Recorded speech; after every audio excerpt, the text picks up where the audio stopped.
Welcome to our channel. Today we how to subscribe to OneDrive for version control and editing, beginner guide step by step clearly. To begin, open your preferred web browser. In the address bar, type in www.onedrive.com and press enter. Once the OneDrive page loads, look for the sign in button and click on it. Enter your Microsoft account email address and click next. Type in your password and select sign in.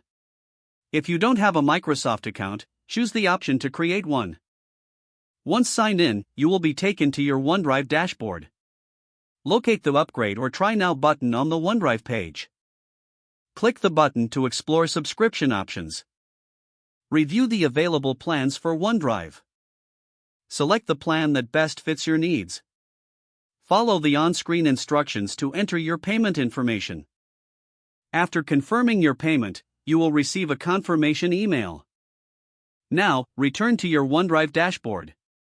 To enable version control, select a file you wish to edit. Right-click on the file and select Version History. This will open a new window displaying previous versions of the file. You can view, restore, or delete previous versions from here. Ensure that your OneDrive is set to sync for automatic version saves. Now, whenever you make edits, OneDrive will automatically track changes. Reviewing version history can help you manage edits efficiently. That's it, you're all set up. If the page does not load, refresh the browser or try again in a private or incognito window. Make sure you are using the correct email address, then retype it carefully to avoid small typos. If your password is not accepted, use the reset option and create a new strong password you can remember. Check your spam folder for verification or security emails, then complete any requested confirmation steps. Enable two-factor authentication if available to improve account security and reduce unauthorized access risk. After signing in, review your profile details so your contact information and settings are accurate and current.